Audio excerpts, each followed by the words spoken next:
Bonjour à tous, bienvenue dans cette nouvelle vidéo où nous allons traiter d'un sujet qui me tient à cœur, l'entraînement pour les femmes enceintes.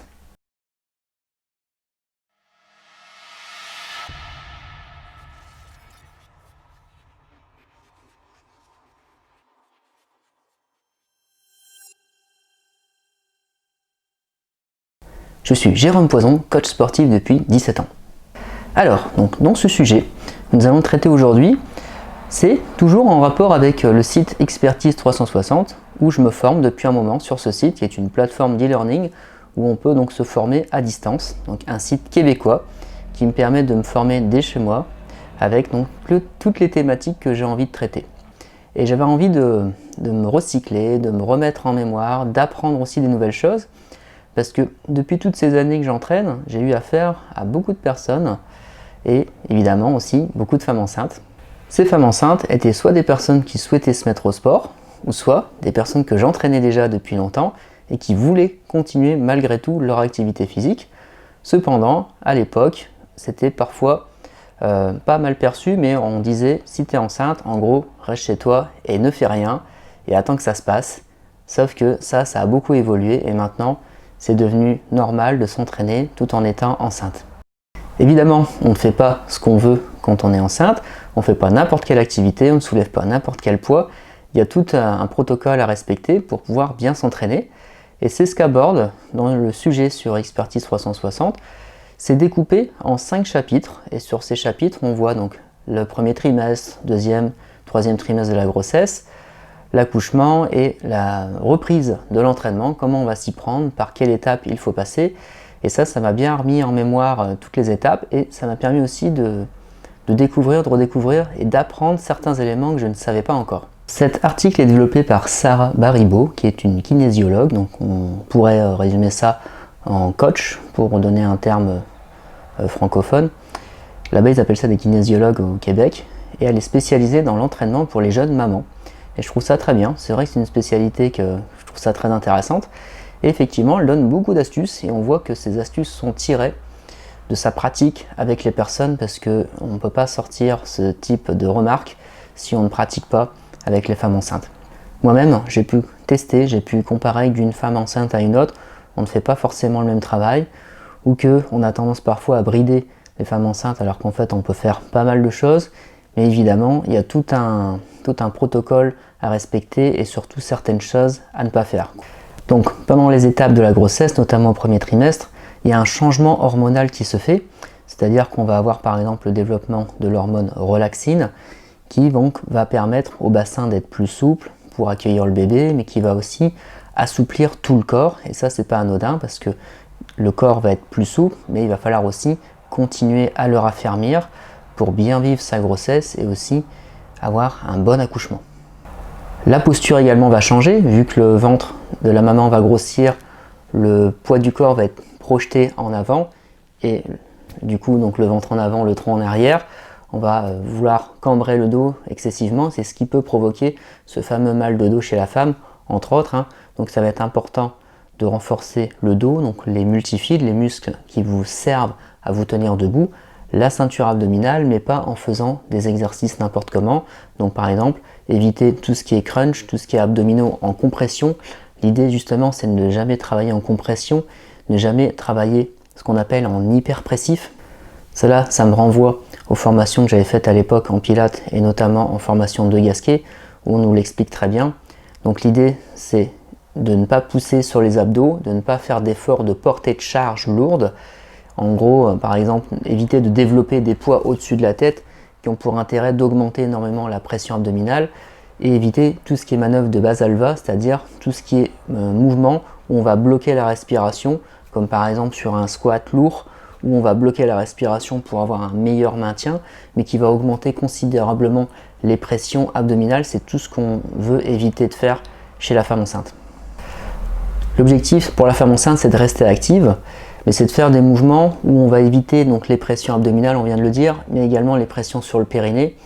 Donc c'est pour ça qu'il va falloir apprendre aux femmes enceintes à respirer si elles ne savent pas le faire, c'est-à-dire à toujours souffler pendant l'effort.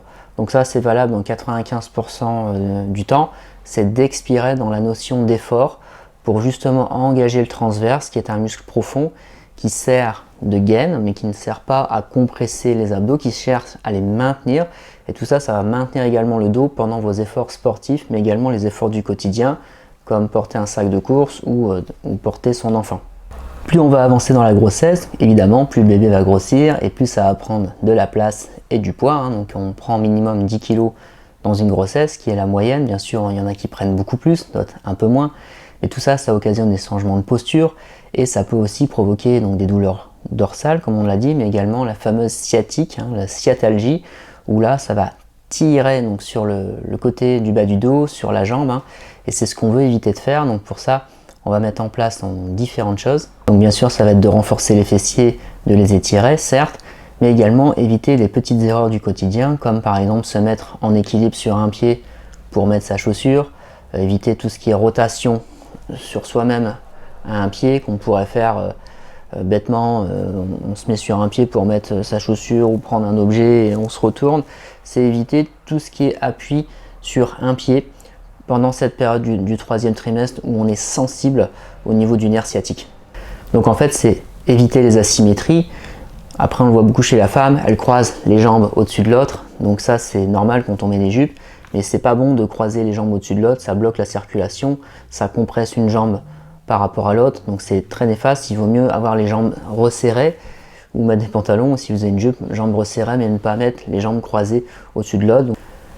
Donc évidemment, quand on est assis, debout, il faut toujours penser à changer de position parce que évidemment quand on est enceinte, le fait d'avoir le poids vers l'avant, si on reste toujours assis dans la même posture, ça peut lancer. Donc parfois c'est important de se lever, de marcher, de s'allonger, de changer de position, de s'asseoir sur un ballon. Donc tout ça c'est important également. Donc pourquoi aussi on demande aux femmes de rester actives, c'est pour éviter la fonte musculaire, parce que quand on vous dit vous êtes enceinte, restez allongée, les muscles fondent et du coup on est moins puissante, moins forte, et quand on va devoir accoucher, on aura moins de résistance, moins de notion d'effort pour sortir l'enfant, et la récupération post-natale va également être plus compliquée. Donc après, renforcer le périnée, donc là il y a toutes sortes d'exercices. Le plus connu c'est comme si on retenait une envie, vous allez donc faire un exercice, vous contractez le périnée, donc comme si vous retenez de faire pipi par exemple, mais ce n'est pas le stop pipi, c'est très mauvais, on le faisait à l'époque, c'est on fait pipi, on s'arrête, fait pipi, on arrête, ça c'est très mauvais, ça détracte tout au niveau des sphincters, donc il ne faut absolument pas faire ça, mais contracter son périnée, donc retenir une envie, rentrer le ventre et faire son effort en soufflant, là oui, mais pas de faire le stop pipi. Donc en résumé, on a dit donc éviter les crunchs, éviter les levées de charge trop lourdes du sol, éviter les squats lourds, souffler dans l'effort, engager son périnée. Donc finalement, si on respecte ça, on peut continuer à faire du cardio, mais plutôt de la marche active.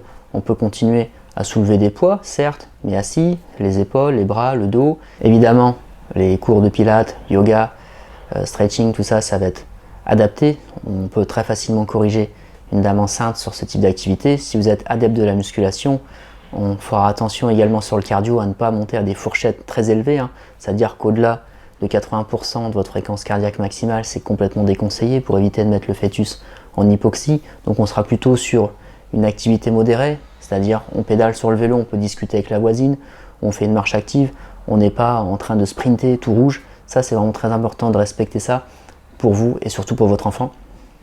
Au niveau alimentaire, évidemment c'est une période où on a envie de manger plus, on peut avoir des pulsions, des envies précises, ça c'est normal. Après il ne faut pas se jeter sur la malbouffe parce que ça aussi ça va fatiguer le corps si on le sature avec de la mauvaise nourriture.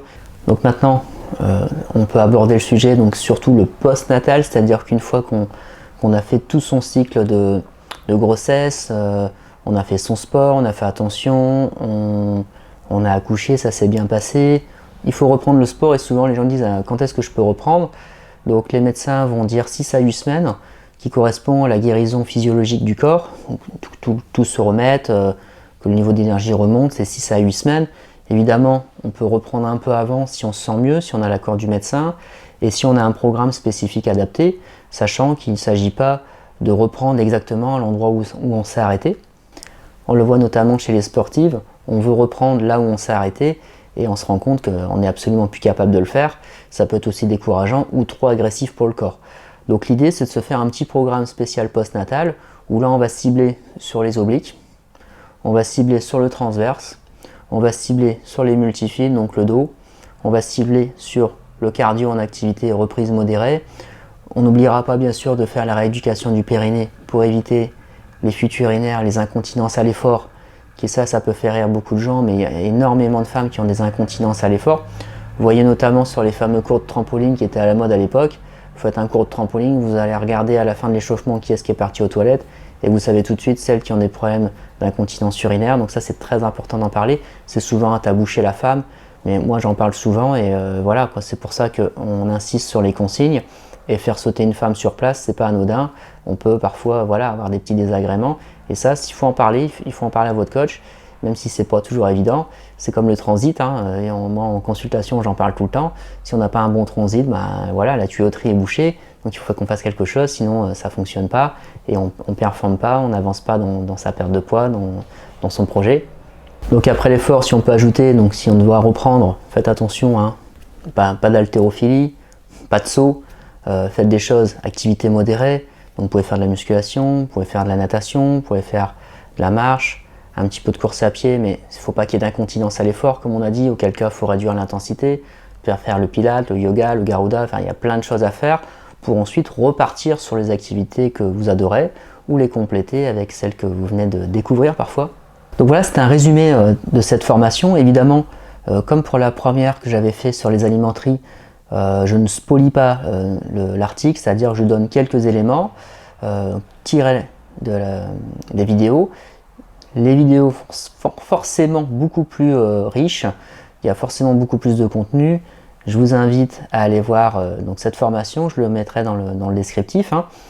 Et moi je continue sur ce principe-là, c'est-à-dire je me forme, je fais un petit review sur les différentes formations que je vois. Donc après il y en a qui m'intéressent, d'autres moins. Là je vous parle sur des sujets qui à la fois me parlent, sans également un rapport avec ce que je fais dans mes activités, pour vous donner également donc, des trucs et astuces, vous aider, et puis aussi parfois vous interroger, vous remettre en question. Et puis si derrière vous voulez vous former, vous avez les liens pour aller plus loin. Donc évidemment c'est pour les coachs, mais également pour toutes les personnes qui sont intéressées par les sujets que je parle. La fois dernière c'était sur les alimenteries, c'était très intéressant je trouve au niveau du rapport à la nourriture. Là pour les jeunes mamans, si on ne sait pas trop quoi faire, cette formation là est vraiment précise et vous pouvez même contacter la personne pour avoir pourquoi pas un programme précis à ce niveau là. Moi-même je fais aussi des programmes pour femmes enceintes parce que j'en ai dans mes cours depuis plus de 15 ans, donc vous pouvez également me contacter. Voilà, je vous dis à bientôt pour la prochaine vidéo. Suivez-moi sur les réseaux sociaux, Instagram, Facebook, cliquez sur la cloche, partagez, likez et je vous dis à très bientôt les amis.